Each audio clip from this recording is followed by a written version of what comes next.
Hello everyone, welcome to my GMB News channel. I hope everyone is having a wonderful day. Before we begin, please hit the subscribe button and give this video a thumbs up. Asked behind the scenes at June's G7 summit if he could explain why Donald Trump seemed to like him so much, Keir Starmer admitted he did not really know. Whatever the reason when it comes to Ukraine, the UK Prime Minister is once again hoping to exploit this somewhat curious relationship. As soon as it was announced that a string of European leaders planned to join Volodymyr Zelensky to back the Ukrainian president in crucial talks with Trump at the White House on Monday, it was obvious Starmer would be joining them. The idea of Britain being some sort of bridge between U.S. and European interests is something of a long-standing UK diplomatic cliché, and not one that always necessarily carries much meaning. But in the case of Ukraine, Starmer has very deliberately sought to position himself as a leader who can get along with Trump while consistently stressing to him Europe's red lines over any peace plan and trying to sweet-talk the president into offering U.S. security guarantees. Recent months have presented several opportunities for Starmer to make this case in person, including February's Oval Office meeting between the pair, a bilateral at the G7 in Canada, and talks during Trump's ostensibly non-work visit to Scotland last month. Starmer has shown his willingness to throw the diplomatic kitchen sink at efforts to keep Trump on side, including in February handing the president a written invitation from the king for an unusual second state visit.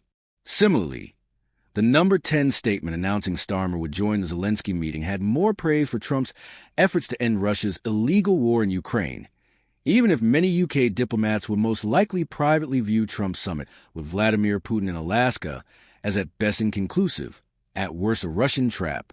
Such efforts have yielded results, with Trump repeatedly saying how much he likes Starmer, despite their very obvious political differences.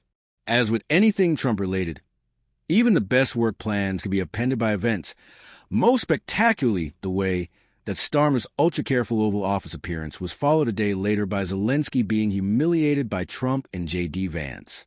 More recently, Starmer's delicate handling of Trump at the G7, which in its most visible form saw the PM bend down to collect papers spilled by the president, did not prevent Trump leaving the summit early and then reneging on a plan to call for restraint in tensions between Israel and Iran. Monday's White House event could go south at similar speed, especially given reports that Trump seems minded to take up Putin's suggestion on Ukrainian territorial concessions in exchange for peace, something Zelensky and other European leaders have consistently ruled out. There is an extent to which this does not matter. Any sort of Trump diplomacy is always in part an exercise in luck. And as Starmer knows, when dealing with Ukraine, even if it does not work, it has to be attempted. Support for Kiev is one of the few remaining cross-party, even national, political consensuses, as shown by Starmer and Zelensky's hug outside Downing Street on Thursday ahead of the Alaska summit.